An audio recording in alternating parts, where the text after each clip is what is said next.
네, 앞서 목사님께서 말씀해 주신 것과 같이 저는 이번 연도 1월에 왔기 때문에 지난 며칠 전에 있었던 땡스 기빙 데이는 처음으로 미국에서 맞이해 본 땡스 기빙 데이였습니다. 그날을 혹시나 외롭게 지내지는 않을까 목사님이 몇 주 전부터 계속 저보다도 고민을 많이 하시더라고요.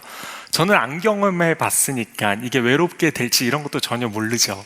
그래서 그냥 오나 보다 블랙 프라이데이라고 하는 것만 알고 있었어요. 이게 오면은 뭔가 소비를 많이 하는 날인가? 그냥 이 정도로만 알고 있었죠. 근데 목사님은 혹여나 외롭게 집에서 있을까봐 집에만 있지 말고 우리 지교회인 코네티컷에 있는 뉴욕 참사랑교회, 우리 효신 참사랑교회에 함께 가자라고 이야기를 해 주셨습니다.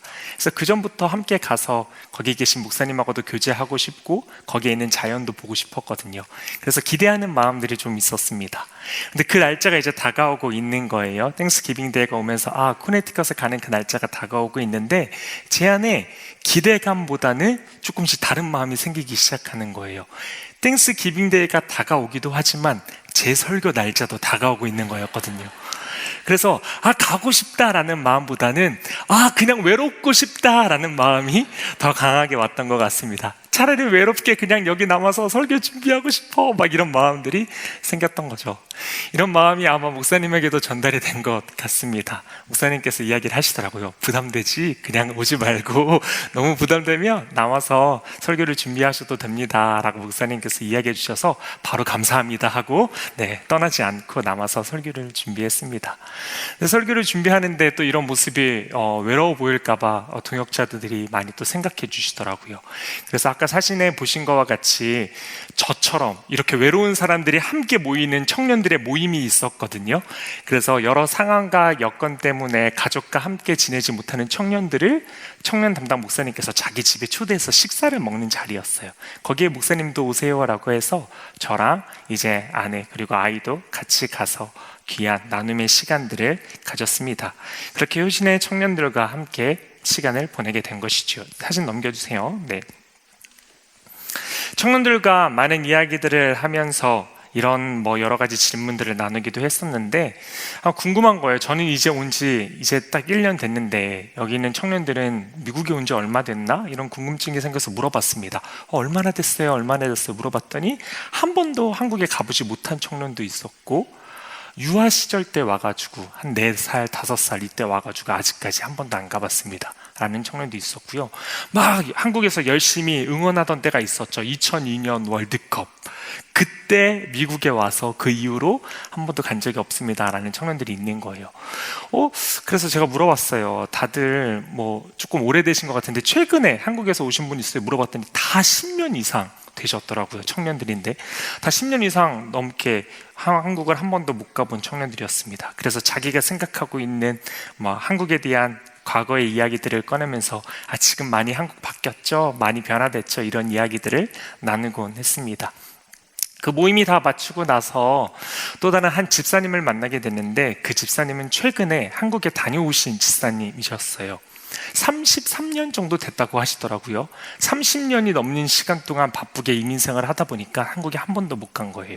그리고 고향 땅 그 인천에 드디어 30년이 넘는 세월을 거슬러서 가게 된 거죠. 정말 많은 것들이 바뀌어 있었다. 정말 많은 것들이 이렇게 성장하고 동네가 바뀌었다라고 이야기를 하시더라고요. 그 집사님 30년 만에 갔을 때 이렇게 많이 바뀐 거 보셨지만 내년에 만약에 1년 뒤에 가도 또 바뀌어 있을 게 바로 또 한국 땅이고 이 땅이 수없이 많이 빨리 바뀌는 게 또 우리의 인생이지요.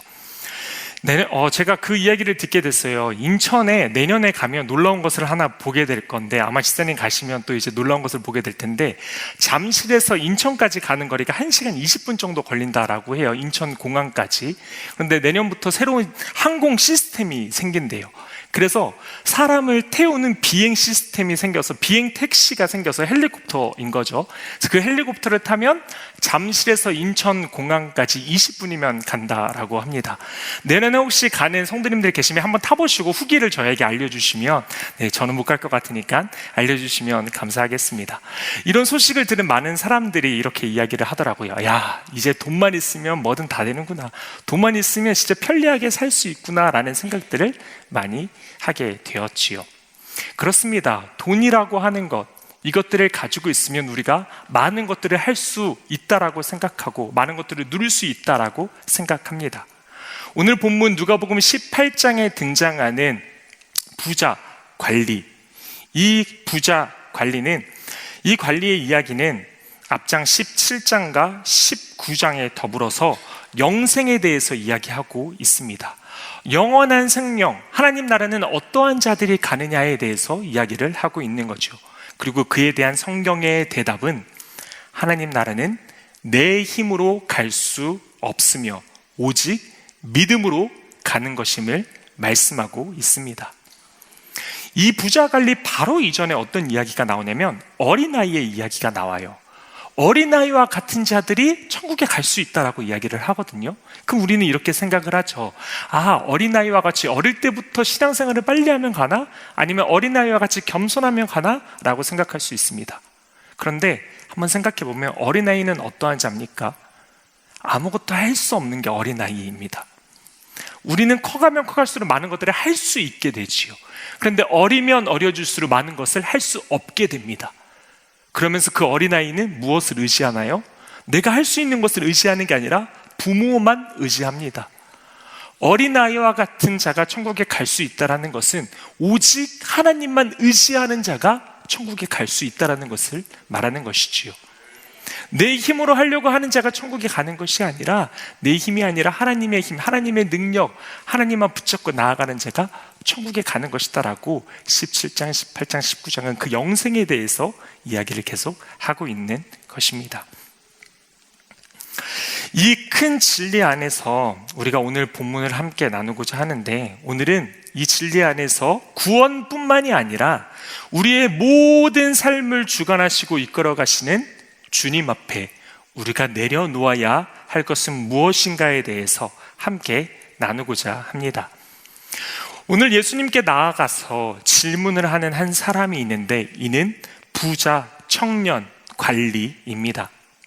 관리라고 하는 원어의 뜻을 해석해 보면 우두머리다, 지도자다라고 해석되어집니다. 신약에서는 이 관리라고 하는 자가 어떠한 자냐면 종교나 행정상의 지도자 그룹을 지칭하는 용어입니다. 누가복음에는 부자 관리라고만 소개되어지지만 이 본문을 똑같이 기록하고 있는 마태복음에는 거기에 덧붙여서 이 자가 청년이었다라고 더불어 소개하고 있습니다. 즉 돈이 많고 높은 지위에 있는데 그 사람이 어떤 자냐? 청년이었다. 젊을 때부터 그 많은 재물을 얻었고 젊을 때부터 그 정도의 위치, 나라를 관리하는 그 정도의 위치까지 오른 자였다라는 것이지요. 그렇게 오르기 위해서 얼마나 많은 노력을 했겠습니까? 이 청년은 내가 젊을 때 내가 다른 것 하지 않고 헛된 것 하지 않고 내가 성공하기 위해서 내가 최선을 다해서 노력하겠어, 앞만 보고 달려간 것이지요. 그래서 드디어 얻은 거예요. 이 젊은 나이에 젊은 부자 관리가 된 거예요. 내가 그렇게 열심히 죽기로 노력했더니 내가 이 정도까지 될 수 있어라고 그렇게 열심히 살아왔던 거죠. 그런데 그는 이러한 세상에서만 인정받는 것에서 그치지 아니했어요. 신앙에 있어서도 열심을 다했던 자였습니다. 후에 영생을 어떻게 얻습니까? 라는 질문에 예수님께서 말씀하십니다. 너가 이러한 계명들을 아느냐라고 물어보실 때 그는 말합니다. 제가 이것들 어릴 때부터 다 지켰습니다라고 고백합니다. 내가 이렇게 열심히 살면서도 예배까지 열심히 드렸습니다. 내가 이렇게 열심히 살면서 이 계명까지도 열심히 지켰습니다라고 말하고 있는 거죠. 이런 사람을 우리 흔히 뭐라고 합니까? 세상적으로는 또 우리가 편하게 이야기할 때는 엘리트다, 아니면 엄친딸이다, 엄친아들이다, 이런 식으로 이야기합니다. 뭔가 다 갖춘 것 같아요. 젊을 때 돈, 명예 다 갖췄고 신앙까지 좋아요. 이런 사람을 보면은 또 결혼 안 한 사람은 빨리 데려가고 싶기도 하죠. 아니면은 자기 자식이 결혼 안 하고 있으면 이런 사람한테 시집 갔으면 좋겠다, 장가 갔으면 좋겠다라는 생각도 하게 됩니다. 최고의 결혼감인 것이지요. 2012년 런던 올림픽이 있었습니다. 한 레슬링 선수가 금메달을 이때 따게 되거든요. 그런데 그 4년 전에는 은메달을 땄던 선수였어요. 그 선수가 2012년이 돼서 드디어 바라던 금메달을 따고서 그 수상 소감을 이야기하는데, 인터뷰를 하는데 이렇게 이야기합니다. 내가 죽기 살기로 했더니 은메달이었고 내가 죽었더니 금메달이었습니다 라고 이야기합니다. 그전에는 내가 죽기 살기로 했더니 은메달에 머물러 있었는데 이제 이 4년의 기간 동안 나는 죽기로만 했다. 그래서 그렇게 피를 닦는 고통을 그렇게 겪으면서 내가 했더니 그렇게 죽었더니 드디어 금메달을 얻었다라고 이야기합니다. 많은 사람들이 이 사람을 한판승의 사나이라고 이야기를 합니다. 그런데 그 자신은 자기를 한판승의 사나이가 아니라 한팔의 사나이라고 이야기합니다. 내가 죽기로 했더니 한쪽이 다 고장난 거예요. 그래서 장애 판정까지 받은 겁니다. 내가 그렇게 장애 판정까지 받기로 그렇게 죽기를 다했더니 그제서야 얻은 게 금메달이었다라고 말하는 거죠. 이러한 그의 인터뷰는 죽기로 끝까지 열심히 하면 결국은 원하는 바를 이룰 수 있구나라는 교훈을 많은 사람들에게 주었습니다. 부자 청년 관리도 아마 이 레슬링 선수와 같은 생각을 가졌을 거예요. 내가 죽기로 다했더니 내가 이 젊은 나이에 이렇게 부자가 되었고 내가 죽기로 이렇게 열심히 했더니 내가 이렇게 관리가 되었다. 죽기로 하면 뭐든 다 가능할 거야. 내가 진짜 열심을 다해서 끝까지 하면 뭐든 다 가능할 거야 라고 생각했을 거예요. 그래서 영생에 대한 부분도 그렇게 묻습니다. 내가 무엇을 하면 영생을 얻습니까? 다 열심히 하면 얻을 수 있으니까 영생이란 것도 내가 최선을 다해서 무언가 하면 얻을 수 있었던 것 같아요. 그래서 내가 무엇하면 영생을 얻습니까? 라고 예수께 나와서 질문을 하죠. 18절입니다. 선한 선생님이여 내가 무엇을 하여야 영생을 얻으리이까? 내가 뭐 하면 영생 얻을 수 있습니까? 선한 선생님이여 라고 이렇게 질문하죠. 그럼 그의 대답은 당연히 무엇하면 영생 얻습니까? 하면 무엇하면 영생 얻을 수 있어가 대답이 돼야겠죠. 이것 하면 영생 얻을 수 있어가 대답이 돼야겠죠. 그런데 예수님의 대답은 이렇습니다. 19절 내가 어찌 나를 선하다고 하느냐 하나님 한 분 외에는 선한 이가 없느니라 라고 이야기해요. 영생을 어떻게 하면 얻습니까? 그 어떻게에 대한 대답이 아니라 그 앞에 오히려 선한 선생이여 라고 말했던 그 선함에 있어서 오히려 짚고 넘어갑니다. 너가 지금 생각하고 있는 그 선함의 기준이 무엇인지 다시 붙잡아 주는 것이지요. 이 부자 관리는 이렇게 생각했던 것 같아요. 무언가 착한 일을 많이 하면 선한 일을 많이 하면 선한 사람이 될 수 있을 거다라고 생각했던 것 같습니다. 그래서 그 선한 일을 많이 하고 많은 일들을 감당하고 했던 그 많은 사람들에게 존경받고 많은 지식을 갖고 있던 그 예수께 선한 선생이여라고 그렇게 묻습니다. 그런데 예수님께서는 오히려 대답하시죠. 어찌 나를 선하다고 하느냐? 하나님 한 분 외에는 선한 이가 없다라고 이야기합니다. 이 말씀을 통해서 예수님께서 그 부자관리 청년에게 하시고 싶었던 말이 무엇일까요? 너가 가능하다고 생각하는 것, 선하다고 생각하는 것, 너가 선한 일 많이 하면 선하다고 생각하지? 아니, 너가 선한 일을 많이 할지라도 선해질 수 없어. 선한 일을 많이 한다고 할지라도 온전해질 수 없어. 너가 가능하다고 생각하는 것, 너가 무엇 열심히 하면 얻을 수 있다고 생각하는 것, 너가 그렇게 해도 되지 않아 라는 것을 말하고 있는 것이지요. 그리고 이어서 이렇게 이야기하십니다.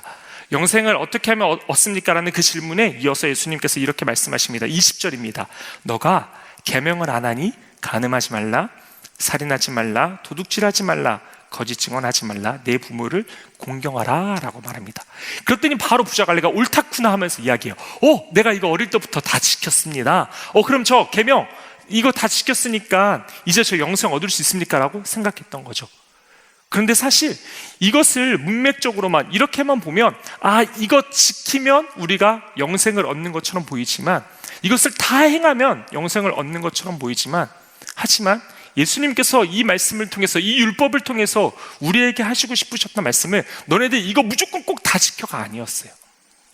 과연 정말 이 부자 관리 청년은 이것들을 다 지켰을까요? 형식적으로는 지켰을 수도 있겠죠. 형식적으로는 열심히 여기 있는 것들, 남들 보기에는 지킨 것처럼 보일 수 있어요. 하지만 정말 그가 1계명부터 10계명까지의 모든 것들, 심지어 마지막 10계명의 마지막 계명에 있는 마음으로 지키는 것까지 다 죄다, 탐하지도 말라라는 것까지 다 지켰을까요? 이 사람이 지금 부자 관리가 되었지만 그가 얻은 모든 재물이 다 정직하게 과연 얻은 것일까요? 예수님께서 거기에 있어서 찔림의 말을 던졌는데도 불구하고 깨닫지 못하고 저 이거 다 지켰습니다라고 이야기합니다. 사실 이 계명을 지키라고 하신 그 하나님의 의도는 너희들 인간들은 이것을 지킬 수 없어입니다. 아무리 지킨다고 노력해 보십시오. 내가 이거 10계명 다 지킨다고 노력하지만 우리가 그 지킴을 통해서 알 수 있는 것은 이거 할 수 없는 거구나, 나는 연약해서 할 수 없는 거구나, 이것을 깨닫게 됩니다. 즉 내가 무엇을 해서 얻게 되는 것이 아니구나, 내가 무엇을 해서 영생을 얻는 것이 아니라 오직 하나님으로 말미암아 영생을 얻는 것이구나. 이 율법을 통해서 알아야 될 것은 너 힘으로 할 수 있다고 생각하는 것, 너 힘으로 다 되는 것, 모든 것이 다 되지 않아, 모든 것이 다 가능하지 않아, 그것들 내려놔라는 그 말씀이었던 거죠. 너의 열심, 너의 끈기, 너의 노력, 너의 능력 다 될 것 같지만 너의 힘으로 안 되는 것 있어라는 것을 알려주기 위함이었던 것이었습니다. 한 노인이 있었는데 그 노인이 은행을 털었습니다. 그런데 은행을 털면은 무언가 내가 재산을 많이 얻기 위하면 많은 돈을 가져가야 될 텐데 한 3,000달러 정도만 털었다라고 해요.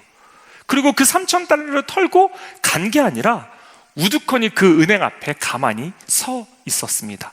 마치 나 이거 훔쳤으니 나 좀 잡아가세요 라고 말하는 것만 같았습니다. 결국 그 노인은 붙잡히게 되지요. 그리고 나서 재판을 받게 됩니다. 그 재판에 선 그 강도에게, 그 노인에게 은행을 턴 이유, 그 돈을 훔친 이유에 대해서 물어봅니다. 그랬더니 그 이유를 이렇게 대답합니다. 아내와 함께 사느니 차라리 감옥에 가겠습니다 라고 이야기를 합니다. 그의 계획은 이러했던 거예요. 내가 잡히면 돼, 3,000달러 이 정도, 그래 내가 훔쳐가지고 잡혀서 감옥 가면 아내 안 볼 수 있겠구나. 그의 계획대로 되는 것 같았습니다. 드디어 잡혔어요. 나 이제 감옥 가는구나 라고 생각했어요. 그리고 그 재판, 그 노인에게 큰 형벌이 내려집니다. 6개월간의 가택연금이 내려진 것이지요. 아내 안 보려고 내가 이제 감옥 가겠다라고 생각했는데 감옥이 아니라 아내만 봐야 하는 집, 가택에 갇히게 된 것이지요. 마치 우리의 생각과 똑같은 것 같습니다. 내 계획대로만 되면 이렇게 될 것 같아. 그래, 이렇게 짜서 내년도는 또 이렇게 짜고 내가 해야 되는 건 이렇게 짜면 이런 결과가 나올 거야. 이거 가능케 될 거야. 이러한 능력으로 이것 하면 이거 될 거야. 그런데 다 그렇게 과연 될까요? 내 생각대로 다 그렇게 이루어질까요? 오늘 본문을 통해서 부자 청년 관리에게 또한 우리에게 말씀합니다. 너가 힘을 다하면 뭐든 이루어질 것 같지만 너 힘으로 안 되는 것 있어. 이거 알아야 돼 라는 것이지요. 22절은 이어서 이렇게 이야기합니다. 예수께서 이 말을 들으시고 이르시되 너가 아직도 한 가지 부족한 것이 있으니 너에게 있는 것을 다 팔아서 가난한 자들에게 나눠줘라 라고 이야기합니다. 이것을 들었던 부자 관리 청년은 근심하게 됩니다. 충격이었어요. 내가 어떻게 해서 지금 모은 건데, 어떻게 해서 얻은 건데 그것 다 팔래요. 내가 어떻게 해서 모은 부인데, 내가 어떻게 해서 얻은 건데, 내가 이 모든 청년의 시기를 다 바쳐가지고 얻은 건데 그거 다 팔래요. 내가 쥐고 있던 거, 내가 얻은 거 그거 다 놓으래요. 그거 다 내려놓고 사람들에게 나눠주라는 것이었어요. 너무나도 충격이었죠. 그러면 난 지금까지의 세월들 다 날아가고 난 빈털털인데 내가 할 수 있는 건 이제 없는데 라는 생각이 충격이었던 거죠. 이 사실은 제자들에게도 충격이었습니다. 저 사람, 많은 사람들이 엘리트라고 부르는 정말 최고의 신랑감이라고, 신부감이라고 생각하는, 최고의 청년이라고 생각하는 저 사람, 근데 저 사람도 하나님 나라에 갈 수 없다고? 충격이었죠. 그럼 나는 과연 하나님 나라에 갈 수 있나? 라는 생각에 충격을 얻게 된 것이지요. 천국에 가면 두 가지로 우리가 놀란다라고 합니다. 여러분들 나중에 천국에 가면 두 가지로 놀라게 될 것 같은데, 이런 이야기를 저도 들었어요. 우리가 천국에 가면 첫 번째로 놀라는 건 저 사람도 천국에 와 있네 라는 걸로 첫 번째로 먼저 놀란대요. 두 번째로 놀라는 건 저 사람은 천국에 없네? 왜 안 왔지? 라는 걸로 놀란대요. 이 부자 관리 청년도 그렇게 선한 일을 많이 했는데, 그렇게 착한 일을 많이 했는데, 저 사람들 천국 가는 게 어렵다고? 그럼 나는 천국 갈 수 있는 건가라는 충격감에 빠지게 된 것이지요. 돈을 내려놓지 못하는 그들, 과연 그들만 그럴까요? 우리도 이 재물 과연 쉽게 내려놓을 수 있습니까? 돈이라고 하는 것, 이걸로 많은 것을 할 수 있지요. 이것에 대한 힘을 우리는 알고 있습니다. 많은 것을 할 수 있다라는 힘. 그렇기 때문에 이거를 내려놓으면 반대로 많은 것을 할 수 없다라고 생각하기에 우리는 이 재물을 쉽게 내려놓지 못합니다. 과연 돈뿐만 그럴까요? 우리가 내려놓지 못하는 게 과연 돈뿐만일까요? 돈 말고도 우리가 내려놓지 못하는 그 한 가지는 과연 무엇일까요? 사람마다 그 한 가지가 있을 것입니다. 오늘 성경 본문은 우리에게 말합니다. 너가 내려놓지 못하는 그 한 가지가 있다. 오늘 이 부자관리 청년에게는 너가 내려놓지 못하는 그 한 가지가 있는데 너에게는 오늘 그게 돈이야. 그런데 과연 여기 계신 성도님들에게는 그것이 돈이 아니라 다른 무엇이 될 수도 있겠지요. 누구 너가 내려놓지 못하는 한 가지가 있다. 어떠한 가치관일 수도 있어요. 생각일 수도 있어요. 아니면 어떠한 내가 인정받고자 하는 마음이 될 수도 있습니다. 아니면 어떠한 나의 자존심이 될 수도 있어요. 내려놓지 못하는 거. 나를 과연 이렇게 대해? 내가 이렇게까지 해야 돼? 라고 하는 자존심이 될 수도 있어요. 우리가 내려놓지 못하는 것, 과연 그것은 무엇입니까?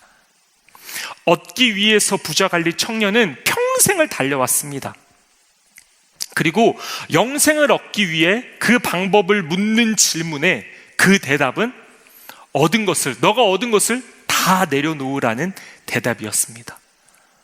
빈손이 되라는 대답이었죠. 너의 힘으로 할 수 있다는 그 생각 내려놓으라는 대답이었던 것입니다. 예수님은 관원의 것을 다 뺏기 원하셔서 그렇게 말씀하신 것이 아닙니다. 오히려 주님은 주길 원하셨습니다. 하지만 우리가 그것을 받기 위해서는 먼저 해야 될 것이 있는데, 내가 꽉 쥐고 있는 것, 내 힘으로 할 수 있어, 이것 가지고 있으면 나 할 수 있어 라고 하는 그것 먼저 내려놓는 것입니다. 먼저 펼쳐놓는 것입니다. 한 남자가 운전을 하면서 가고 있는데 자기가 운전하고 있는 차가 갑자기 멈춰서게 되었습니다. 그래서 내려서 차를 보게 됐지요. 모든 남자들의 특징인 것 같습니다. 차에 대해서 아무것도 모르지만 본넷을 먼저 엽니다. 그래서 괜히 만져보는 거죠. 뭐가 고장났나, 괜히만 이렇게 하면 될 것 같고 하면서 막 만져봅니다. 고쳐지나요? 안 고쳐지죠. 그래서 계속해서 못 고치고 있는데 그 차가 정차되어 있는 그 차 옆으로 한 차가 오게 됩니다. 그리고 나서 차를 열심히 고치고 있는 그 사람에게 묻습니다. 제가 도와줄까요? 라고 물어요. 딱 쳐다보니까 차도 되게 삐까뻔쩍하니 멋지고, 그리고 양복도 딱 멋지게 입고 있는 한 신사가 나에게 물어보는 거예요. 차 뭐가 문제 있나요? 도와줄까요? 할 수 있는 게 없으니까 도움을 요청합니다. 네, 좀 도와주세요. 제 차가 고장났습니다. 라고 대답을 합니다. 그래서 그 사람의 도움에 의해서, 그 사람이 하는 말에 의해서 하나하나 만져보니까 부르릉, 드디어 차의 시동이 걸리기 시작했어요. 너무나도 감사해서 차를 고쳐준 그 사람에게 말합니다. 제가 얼마를 살해하면 될까요? 어떻게 감사를 표하면 될까요? 라고 말합니다. 그랬더니 그 사람이 말해요. 돈 안 줘도 돼요. 괜찮아요. 라고 말해요. 그러면 저 왜 도와줬어요? 이렇게까지 그 가던 길을 멈추시고 왜 저를 도와줬습니까? 라는 그 질문에 그 사람은 이렇게 대답합니다. 제 이름은 헨리 포드입니다. 당신이 탄 차를 만든 게 바로 나예요. 길가에 고장난 채로 서 있는 차를 보면서 아무 일도 하지 않은 게 오히려 저는 괴로웠거든요. 라고 말을 합니다. 우리가 삶을 살아가다가 보면 내 힘으로 도저히 안 될 것 같은 것을 경험하게 될 때가 옵니다. 포기하고 싶을 때가 옵니다. 안 되는구나, 더 이상 할 수 없는구나 라는 것을 느낄 때가 와요. 그때 우리는 고백해야 됩니다. 내 힘으로는 이제 할 수 없구나. 내가 가진 것, 내가 놓고 있는 것 이제 내려놔야 되겠구나. 내 힘으로 이제 할 수 없고 이제 그 빈손으로 주님께 매달리는 거예요. 주님, 나는 할 수 없습니다. 주님이 일하시옵소서. 주님이 행하시옵소서. 주님은 할 수 있습니다. 그 고백으로 이어져야 될 줄로 믿습니다. 27절은 이렇게 말씀합니다. 이르시되 무릇 사람이 할 수 없는 것을 하나님은 할 수 있느니라. 아멘. 우리는 내가 가지고 있는 거 그거 내려놓으면 망할 것 같습니다. 이거 내가 이때까지 이렇게 얻었던 거 내 이 큰 힘 내려놓으면 안 될 것 같아요. 그런데 그거 내려놓아도 망하지 않습니다. 주님이 가만히 내버려 두지 않으십니다. 주님의 그 피조물, 그 사랑으로 만든 그 피조물, 나의 자녀 가만히 내버려 두지 않으십니다. 바보 새라고 불리는 한 새가 있습니다. 알바트로스라고 한 새인데요, 이 새의 이야기를 우리 영상으로 함께 먼저 보도록 하겠습니다.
날지 못하는 새, 몸짓이 3m에 달아서 너무 커서 날지 못하는 그 새, 모든 것을 포기할 수 있는 그 새, 그 새가 어떻게 해야 날 수 있습니까? 모든 것을 바람에 맡길 때 날 수 있습니다. 날지 못하는 새가 바람에 자신을 맡길 때 비로소 가장 멀리 가장 오래 날 수 있는 새가 되어집니다. 우리도 마찬가지입니다. 내 힘으로 할 수 없다고 여겨질 때, 나를 주님께 다 맡길 때, 나를 주님 앞에 다 내려놓고, 하나님, 내 힘으로 할 수 없습니다. 하나님, 주님께 모든 것 맡깁니다.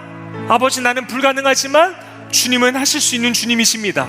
주님은 할 수 있는 분입니다 라고 고백할 때, 우리는 그 불가능을 가능케 하시는 하나님을 경험하게 될 것입니다. 지난 친구 초청년치 가운데 많은 중고등부 학생들이 모였습니다. 그리고 많은 청년들이 또한 모이게 됐지요. 50여 명의 중고등부 아이들이 모였고 70여 명의 청년들이 모였습니다. 그런데 그 가운데 한 청년의 이야기를 듣게 되었어요. 한 청년이 자기 동생을 오랫동안 우리 뉴욕 휘신 장로에게 계속 데리고 오고 싶었던 거예요. 아주 어릴 때는 같이 교회 나왔는데 교회를 떠난 지 너무 오래돼 버린 거예요. 그런데 마음 가운데는 계속 그 동생을 데리고 오고 싶었던 거죠. 그래서 매 순간 그 동생한테 계속 물었대요. 우리 교회 가자, 우리 효신교회 가자라고 계속 물었대요. 근데 동생은 단호하게 안 간다고 했던 거죠. 한 번만 더 말해, 한 번만 더 말해봐, 절대 안 가, 절대 안 가, 계속 그렇게 완강히 말했던 거죠. 그런데 친구 초청잔치가 다가오는 그때, 이 언니는 동생에게 또 묻습니다. 한 번만 나와줘, 한 번만 가자. 그랬더니 그 동생이 이렇게 말합니다. 한번 무릎 꿇어봐, 내 앞에서 하고 말합니다. 그 말에 언니는 어떻게 대답했을까요? 내가 100번이고 무릎 꿇을 수 있어. 그게 뭐라고? 너 교회 오면 그거 하나로 돼. 나 100번이고 무릎 꿇을 수 있어 라고 말합니다. 결국 그 청년은 우리 교회 뉴교신장로교회 친구 초청잔치 가운데로 나오게 됐습니다. 여러분들에게 내려놓아야 될 것은 무엇일까요? 자존심이 될 수도 있습니다. 무릎 꿇어봐. 누가 날 그렇게 공격해요? 너의 자존심 내가 긁어주겠어. 내려놓을 수 있겠어? 근데 그거 내려놓을 때 주님 그것을 너무나도 아름답게 보시고 주님 일하기 시작합니다. 내 힘으로 아무리 데리고 오려고 했지만 내 건 내려놓고 하나님께 맡길 때 주님 그 동생을 이끌어 가십니다. 구원의 길로 인도하여 가십니다. 여러분의 힘으로 다 될 것 같은 그거 내려놔야 될 건 무엇입니까? 이거 가지고 있으면 다 될 것 같아. 그걸로 안 됩니다. 하나님께 맡길 때 우리는 가능케 될 것입니다. 지난 수요일 오랫동안 교회를 위해 섬겼던 한 권사님을 축복하는 시간을 가졌습니다. 알게 모르게 여러 군데에서 섬기며 또 그렇게 화장실을 청소하셨던 그분의 내려놓음들, 시간을 내려놓고 편함을 내려놓고 많은 것들을 내려놓고 섬겼던 그분의 모습들, 우리는 그것을 알기에 모두가 눈물을 흘리며 그 권사님을 축복했지요. 저 또한도 이곳에서 얼마나 많이 눈물을 흘렸는지 모릅니다. 그런데 집에 갔는데도 그 여운이 떠나지 않는 거예요. 그러면서 아내와 이런 이야기를 하게 되었습니다. 권사님이 이제 한국으로 떠나게 되시는데 우리도 이런 날이 오겠지? 지금은 이렇게 바쁘게 또 1년이 지나왔지만 언젠가 성도님들에게 감사했습니다 라고 고백하면서 떠나는 그날이 오겠지? 그런데 너무 막 울컥해지는 거예요. 한국을 떠나서 미국을 올 때에도 슬프고 가슴 떨림이 있었는데 더 큰 가슴 아픔, 떨림이 있을 것 같은 생각이 오는 거예요. 사실 한국에서 있을 때는 우리가 교회에 있는 전부가 아니었잖아. 한국에 있을 때는 가족도 가까이 있고 우리가 생활할 수 있는 여러 가지 편함도 가까이 있었는데 이 미국에 왔더니 우리에게 있는 것은 교회밖에 없어. 그랬더니 교회가 전부이니까 우리가 이곳을 떠날 때는 내 전부가 다 떠나는 것 같은 거. 그랬더니 막 마음이 울림이 오는 거예요. 한국에서의 떠남은 마치 베드로가 모든 것을 버려두고 예수를 따라감과 같은 결단이 필요했습니다. 미국에 가면 어떻게 살지? 이것들 다 내려놓고 어떻게 살아갈 수 있지? 라는 그 결단이 필요했습니다. 우리의 생각으로는 못 살 것 같았거든요. 그 결단이 필요했어요. 그런데 1년이 지나고 돌이켜보니 하나님은 교회가 전부이도록 또 주님이 우리의 전부이도록 바꾸셨고 지금 살아가는 모든 것이 주님이 일하고 계심을 고백하게 되었습니다. 한 신학자는 말합니다. 하나님의 위대하심을 깊이 묵상하는 사람에게 세상은 보잘것없이 보인다. 여러분 기억하십시오. 여러분들이 붙잡고 있는 것 그거 내려놓아도 망하지 않습니다. 하나님이 망하게 가만히 내버려 두지 않으십니다. 주님이 망하도록 나를 가만히 두지 않으십니다. 27절 이 말씀 오늘 우리에게 말합니다. 성경은 말합니다. 이르시되 무릇 사람이 할 수 없는 그것을 하나님은 할 수 있느니라. 우리의 것을 내려놓고 하나님을 붙잡고 나아갈 때 모든 것을 가능케 하시는 그 하나님을 보게 될 줄로 믿습니다.